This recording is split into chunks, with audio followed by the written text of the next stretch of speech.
Greetings and welcome to the new episode of Becoming Chiron, the key to unlocking healing and personal alchemy. With me, your hostess, Ursula Duffy. And today, the guidance that came through, we're going to talk about my journey with aromatherapy. But of course, the first thing that we're going to do is do a little astro-weather check and take a look at the chart of the moment and what's happening with the planets and the current energies that we're under. Last week, we had our solstice, so summer here in the Northern Hemisphere, especially in New Jersey. It was a beautiful, beautiful week. And in the Southern Hemisphere, the winter solstice. So this now brings into focus the energy of the cardinal signs. The cardinal signs are Cancer, Capricorn, Libra, and Aries. And these signs square each other. And now we have current placements and upcoming placements in three of them, Cancer, Capricorn, and Aries. So we'll talk about a little bit of tools that you can use or things you can do to release any tension you might be feeling right now. There are very tense aspects that are happening or just coming off the energy of the Cancer new moon that we had on Tuesday night. It was I think around 11 p.m. here in New Jersey on the eastern coast of the United States. So we had a double Cancer sky for a couple of days, and the moon is now waxing crescent in the sign of Leo. So with that Cancerian energy, with the sun and the moon there, the moon rules the sign of Cancer. It's the energy that relates to nurturing and the mother and our feelings and our needs and safety and security. When I talk about Cancer with clients, I always bring in the animal for the sign, which is one of the best ways to talk about the energy specifically for Cancer. And that's the crab. And if you think about a crab, the crab's body is essentially a weapon. It's got these pincers that hurt when they get at you. And it has this really tough outer shell. And all of that is there to protect the ooey gooey body on the inside. And when we look at the crab has to, when it changes shells to grow, it has this period of time when it's soft on the outside and on the inside. And that is one of the biggest lessons with Cancerian energy, because a lot of times there's a protective shell that gets put up. A lot of people that have Cancer energy or a lot of Cancer energy in their chart, you can see them, they're usually like bodybuilders or they have a lot of tattoos. So they have this like tough exoskeleton energy that they put off, but it's really there to protect that ooey gooey on the inside. And the point is to learn how to be vulnerable. So if you're feeling any of that, if throughout this whole week you felt just the need to rest and recuperate and just kind of just be at home, Cancer relates a lot to home and family and food and our nostalgia and keepsakes and things like that. So those are the vibrations that we're coming off of now that the moon has changed signs into Leo, which is we're shaking off the water a little bit and getting into that fire energy for the next couple of days.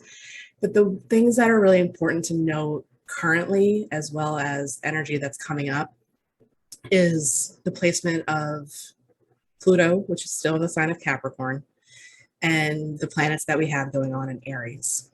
So these signs, Cancer is across from Capricorn, that's 180 degrees, and Aries squares. So these placements create tension. We've talked about squares before in previous episodes, squares that I have in my own natal chart, and squares that we've already passed through in transits that we've discussed at the beginning of each episode.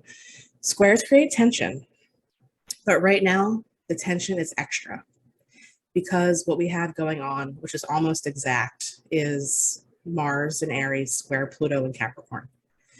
And what that means is these are the two planets that relate to our underworld journey to an extent. Mars is the traditional ruler of Aries and Scorpio. Pluto is the modern ruler of Scorpio. And Aries is our fight, it's our will. Mars relates to those themes as well. Aggression, how we express anger, war to an extent, on all levels. So personal, just interpersonal things, battles, as well as on a national or a global scale. And Pluto relates to our underworld journey. It relates to power struggles. The higher vibration of Pluto energy is our capacity for transformation.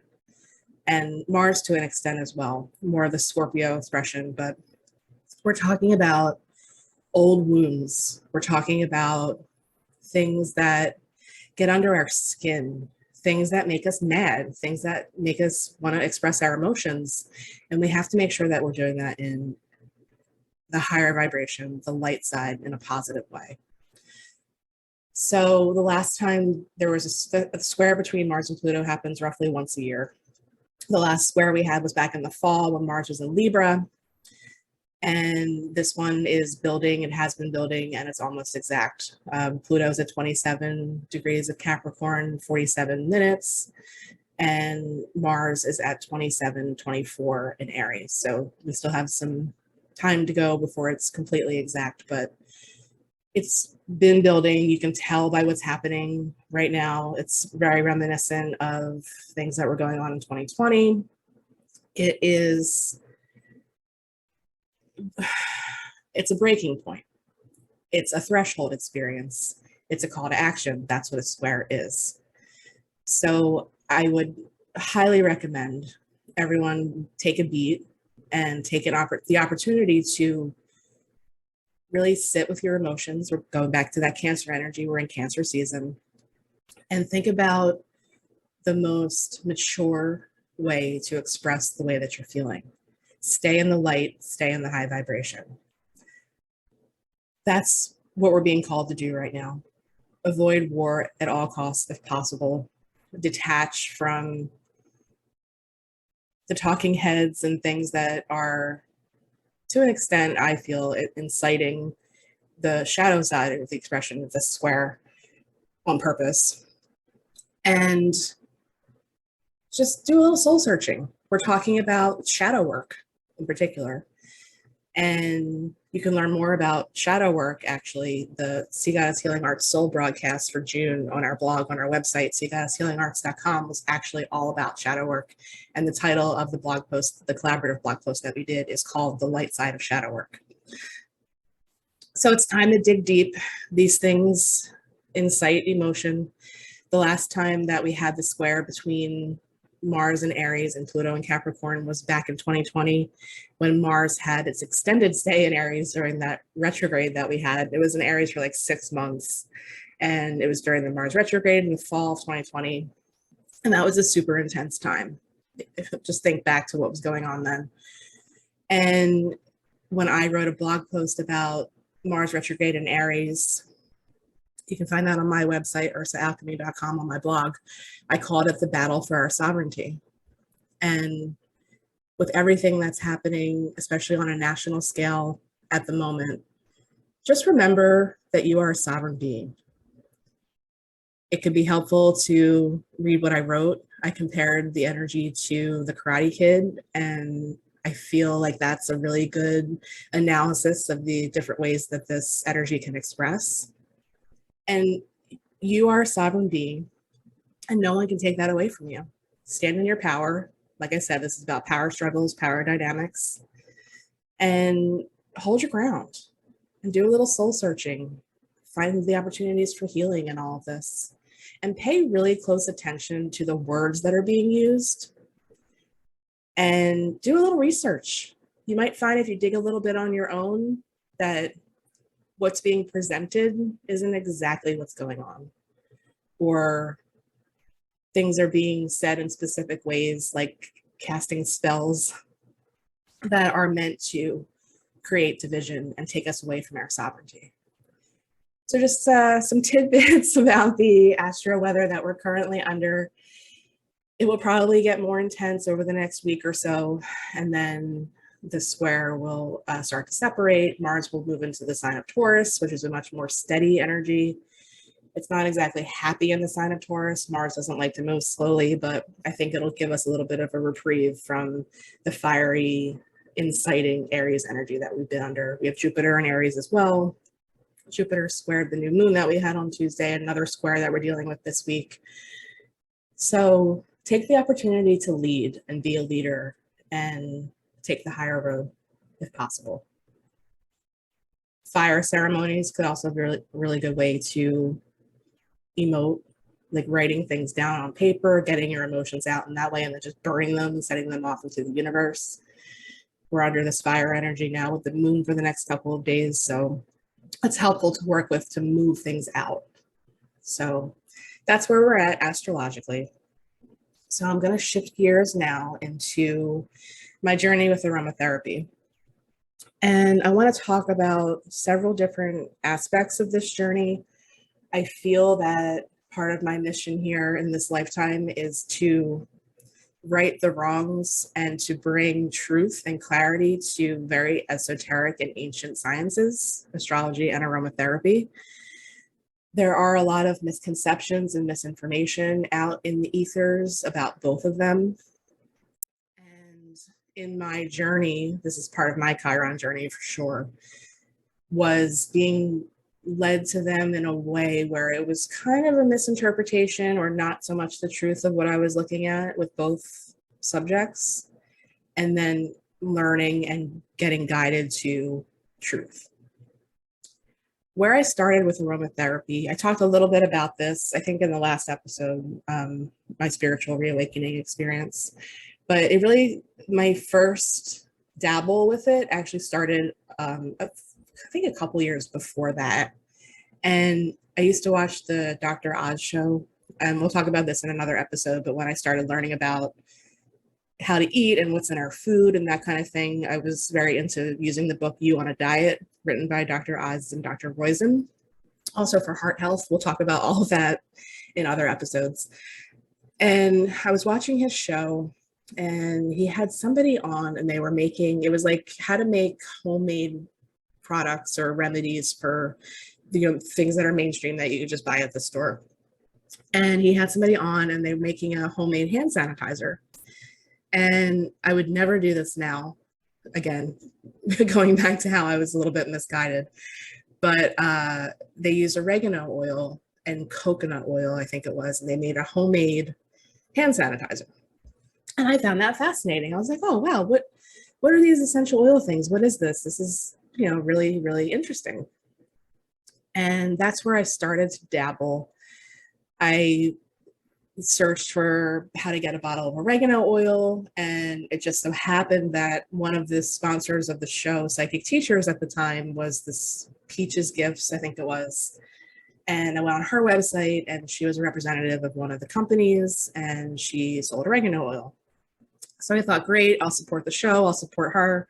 So I purchased a bottle from her, and I started dabbling on my own, using guidance from just that show, not doing any research on my own, just diving in to see what this was all about. And it was pretty cool. I never put oregano oil on my skin now, and we'll get into that, but this was the beginning. So this was the journey. So I started there, and I talked about in the last episode how I was guided to my teacher and the program that I studied under, and how I became professionally certified. And I want to talk about that a little bit more. I'm not going to name specific names of these companies, but be very careful where you're purchasing your oils from. Essential oils have become extremely mainstream. You can purchase them at CVS. And I feel there are many industries that have capitalized on the popularity of it and have lost the respect and honor that the discipline deserves, and the plants and the oils themselves, especially. And most of these companies are just out to sell oils. And I talked a little bit about how I was following the guidance that I received from one company in particular to put lemon oil in my water. And I was doing that for a while and drinking that, and we'll get into why that is a no-no. And I just am very passionate about returning to the roots of the science and the study and the practice and the art and safe and effective use. I am very, very, very passionate about reversing a lot of these practices that have become mainstream by companies who are in the game just to sell oils. Just a guideline, rule of thumb that I use as a professional at this point, and what I learned in my course studies and from that first lavender free online class that I talked about last time. If they're not going to provide you, either if you reach out to them or just as a download on the website when you go to purchase the oil, what's called the GCMS report, gas chromatography mass spectrometry, which gives you the analysis of the oil and all of its components and percentages. If they're not going to provide that to you, if you ask for it, or if you just have the opportunity to they just post it on their website, don't buy from them, because they're hiding something, or they don't know about it, and then they shouldn't be in business in the first place, as far as I'm concerned. So with that being said, that will pretty much give you a guide as to which companies to avoid. And also, if the company is pretty much involved in some kind of pyramid scheme, don't buy from them. And that will also give you a guide and a rule of thumb as to which companies not to buy from. And I'm not saying if you have these products to throw them away or anything like that, just use more caution and judgment moving forward from this moment. So I have definitions of all three arts. I call them arts. They're arts and sciences, I think, on my website. So I just want to read to you what I wrote about astrology, aromatherapy, and astrological aromatherapy. And then we'll really get into some facts and some truth about aromatherapy specifically. So what I wrote about astrology is the ancient study of time and light. The sun, moon, and planets influence us and our lives through their positions in the sky and through their cycles. An astrology reading will reveal your birthday sky, which is what I call my natal chart reading. Once the natal chart is cast, the beautiful exploration of the soul's journey begins. The sky's the limit. And what I wrote about aromatherapy is the exquisite art of healing through the use of aromatic plant essences, essential oils, carriers, which are dilution products, and personalized products such as inhalers, massage oils, lotions. Aromatherapy is an ancient art and science. Working with an aromatherapist creates the space for safe and effective use of essential oils to support the body, mind, and spirit. And then, as I've talked about, I was guided very specifically to put the two together. So astrological aromatherapy, I call the healing arts blend. Astrological aromatherapy blends the healing arts and sciences together through choosing specific essential oils based on a person's natal chart.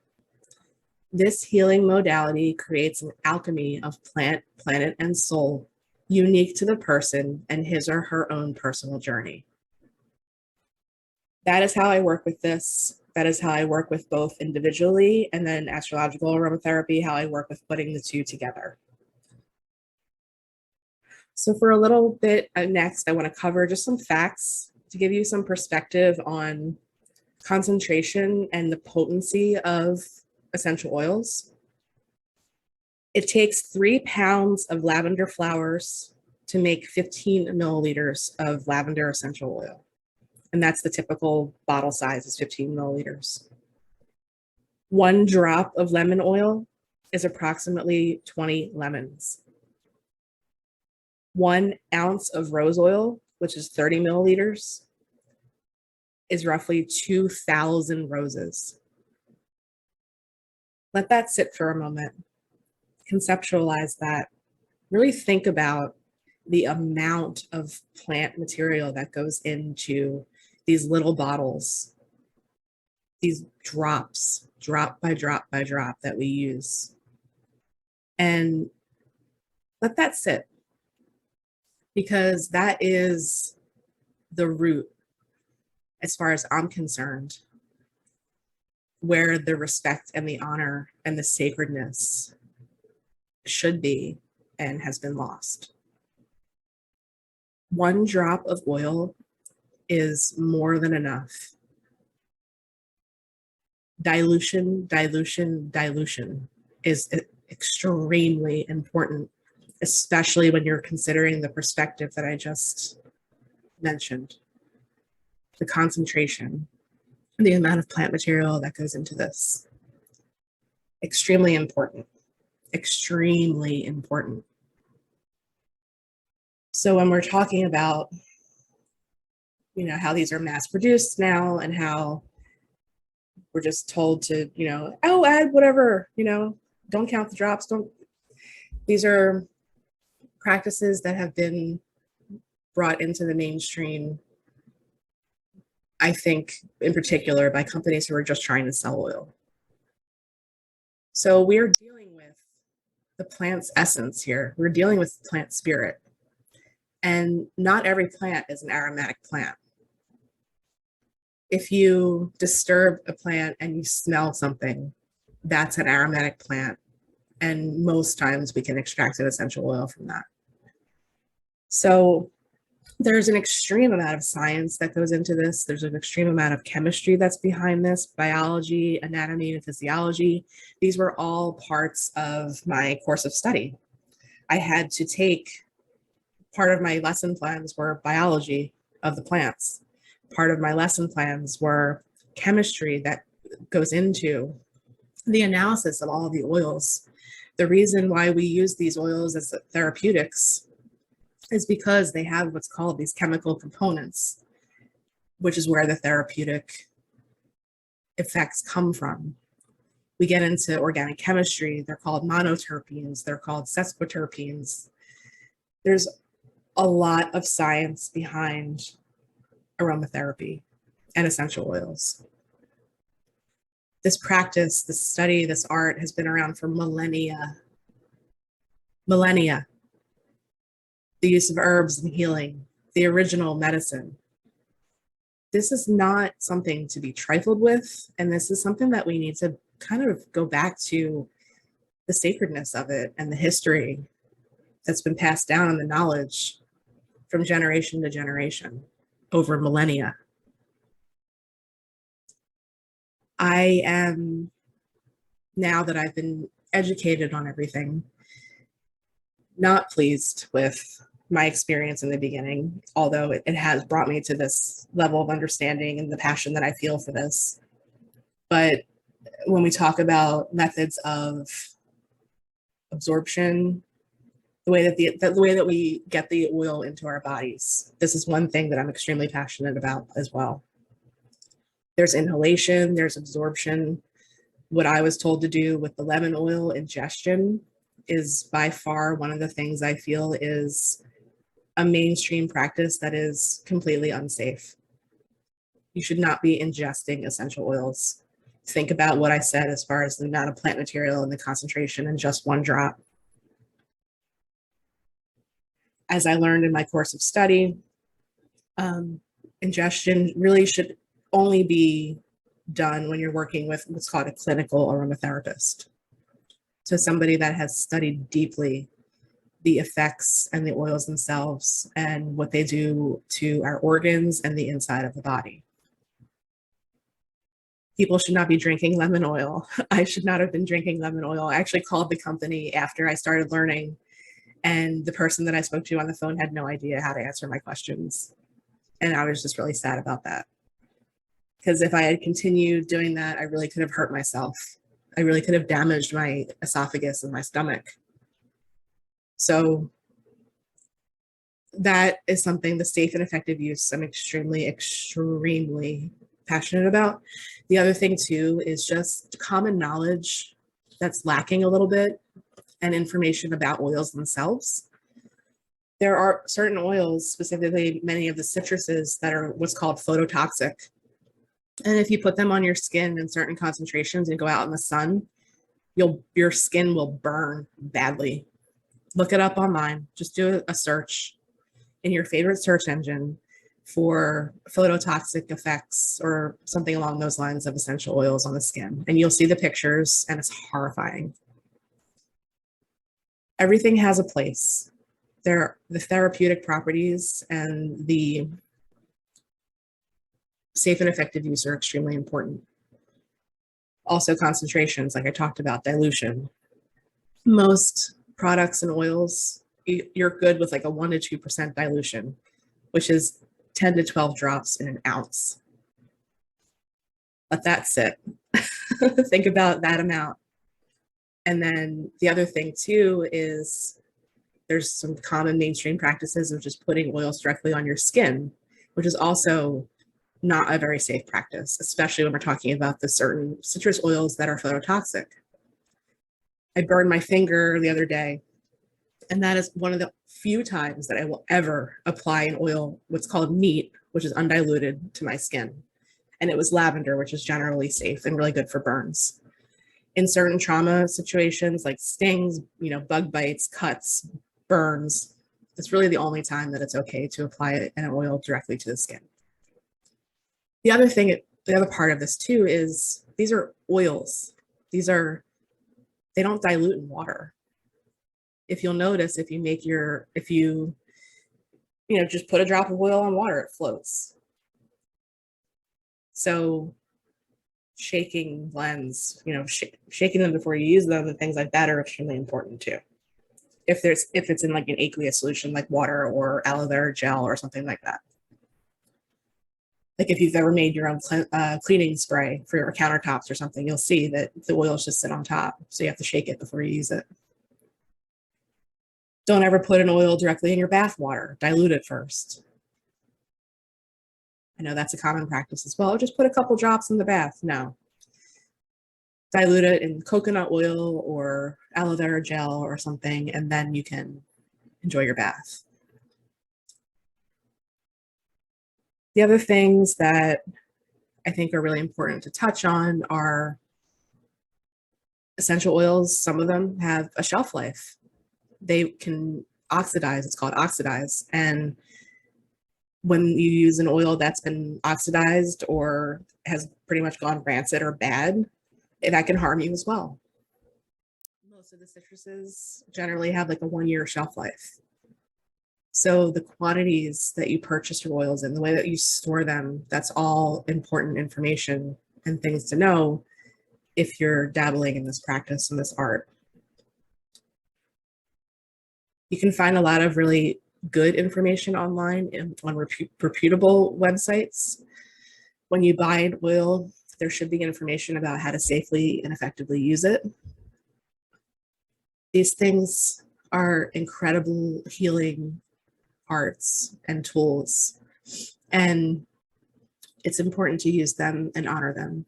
And the other thing too is for safe and effective use, there are different guidelines depending on whether you're on a medication.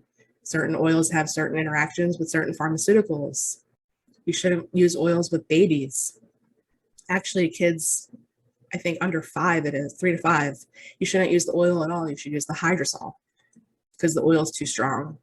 The hydrosol is the water that's left over after the distillation process. It's a therapeutic water. And that's the only thing that's really safe for babies. If you're pregnant, there are certain guidelines.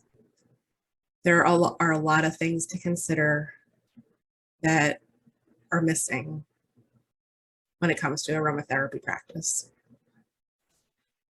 So I wanted to touch on that because it's really important to me, and also just the way that I kind of went through my process of learning and going from what I was told to do and then learning what I was doing was definitely not the right way to use lemon oil. And like I said, that was my journey. It was extremely upsetting to me when I finally learned, and now I'm here and I can teach other people. So it's a extremely in-depth art and science, and it's beautiful. Being a Taurus rising, it makes sense to me that I'd be attracted to aromatherapy and be an aromatherapist just because of the sensual nature of it.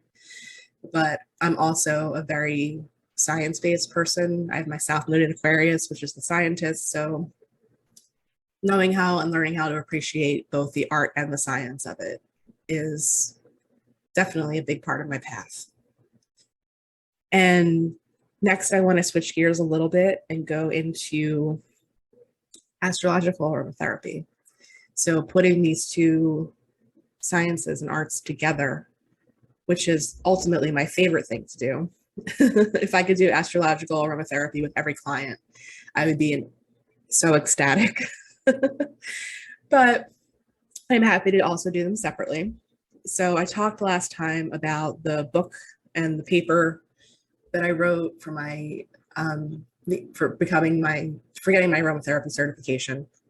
Astrological aromatherapy was what I wrote about.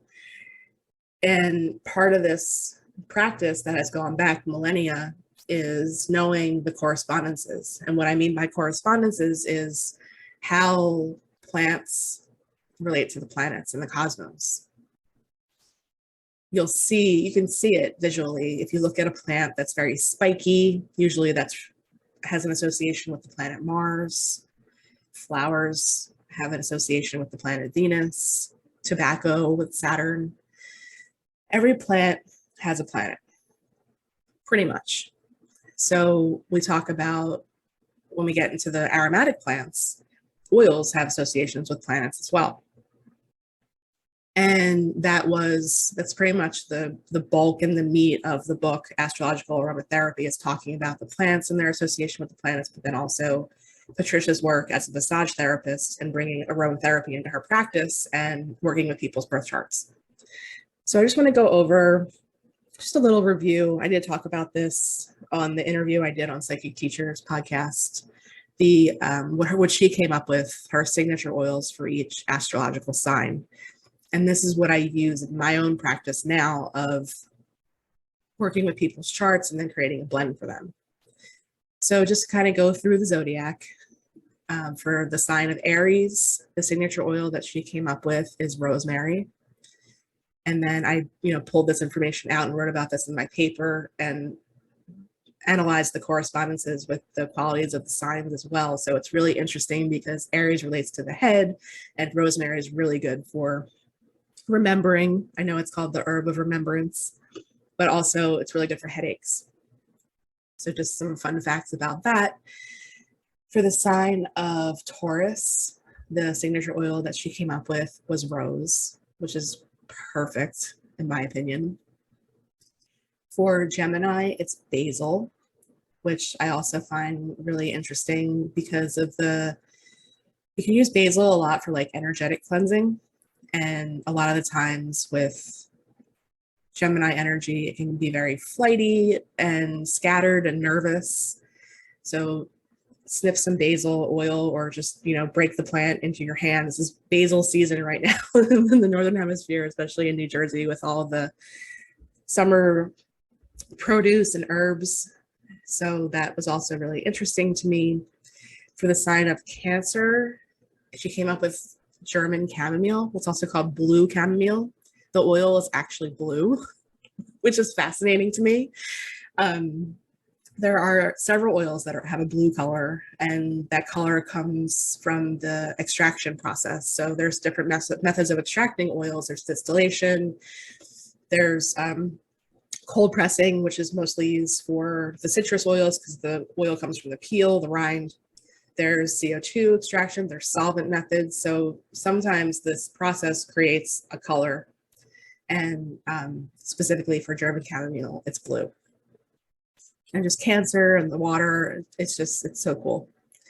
For Leo, the signature oil she came up with is jasmine, which is also really, really fitting. Leo is very much related to royalty to an extent. And jasmine is one of the most expensive oils that there is. For Virgo, we talked about this last time, it's lavender, which is so perfect because lavender just has so many different healing properties and therapeutic properties and uses. It's like the jack of all trades of essential oils. Then for Libra, I found this very interesting because Libra is the sign of balance. She came up with two. So one is called Palmarosa, which has a very beautiful floral scent to it, and geranium, which is, I find, a very strong kind of stinky oil. You have to be, I feel like that's a love or hate relationship, kind of like patchouli. Um, but it's interesting too because geranium is made from the leaves of the plant and not the flowers. But those are the two for Libra. For Scorpio, it's patchouli, which is so fitting, I find. And I kind of want to get into more work with like patchouli is one of the oils that has one of the longest shelf lives. So there's like people that specialize in making really like old patchouli oil. And I feel like that just gets better with age, just like a fine wine. So I want to explore that a little bit and start dabbling because for me, patchouli can be a little bit of a love-hate relationship. But if you get into the more complex, older patchoulis, that could be something to have fun with. Then for Sagittarius, it's black pepper, which I love. And I've worked with several people that have Sagittarius energy, and it just helps calm them in a very specific way. I find it interesting as it's a spice. For Capricorn, it's vetiver, which is one of my absolute favorite oils. It is so sensual and grounding and beautiful, and I just love it. It's extremely thick and earthy, and Capricorn's an earth sign, so that correspondence is really cool. For Aquarius, it's neroli, which is the flower that comes from the bitter orange plant. Another very expensive oil, also another very exquisite aroma, and I love it. With my Aquarius South Node, that doesn't surprise me. And then for last but not least, Pisces, it's Melissa. And Melissa is actually lemon balm. And when I purchased Melissa for the first time and started working with it, I found it to be extremely, extremely, how can I put it, ethereal. I can see why she associated Melissa with Pisces energy, as that's the sign that relates to transcendence. And lemon balm and lemon balm and Melissa lemon balm are supposedly very good for people that are in a stage of transition from life to death. It helps them remember home, their soul. It works on a soul level. So I found that very, very interesting. And if you want to learn more about those associations, the signature oils, I highly recommend Patricia's book, Astrological Aromatherapy. There are many different resources out there that talk about. She also has another book called Subtle Aromatherapy, which talks about how the oils can have a certain energy in correspondence to our chakras, which I also find fascinating because it is also a form of energy medicine. So I highly recommend finding a reputable source and maybe reimagining your work and your use of these substances. My friend gifted me an oracle deck, which is called Essential Oil Oracle Cards by Lisa Powers. And I was shuffling and I laughed when I was talking because the card that came out, I wanted to pull a card for us today, oregano. I can't make this shit up. So each card kind of brings forward the essence, the spiritual connection, the spiritual nature of the plant and the oil themselves. And each one has a statement on it, which is really cool. So for oregano, it says, I am right. And that's the trigger statement. And the true statement is, I am open to the unknown. And this category for this deck of oregano is resonance. And the message on the card says, you are being shown what is dissonant in your life. Allow the beliefs that are not serving you to fall away and be open to your bright future. I feel like that's very perfect for many reasons, especially because my journey started with oregano oil, but also as a very poignant message to speak to what's happening right now, what I touched on as far as the collective energy that we're under and what's happening nationally and globally.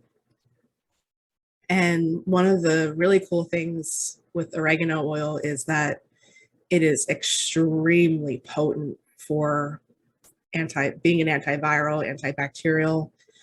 Another one that is definitely not okay to apply to the skin, but can be used in very specific ways and very effective ways.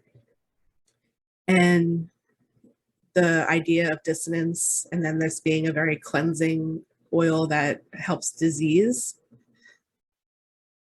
as far as just like having a cold or something like that. It's a very clearing oil. So I find that very interesting that that came up in this discussion. So that was cool. So oregano oil, do a little research and you'll find proper and safe, effective ways to use it. And just some tidbits on companies that I trust and that I use. Aromatics International is the company that was started by the founder and my teacher of Aromahead Institute.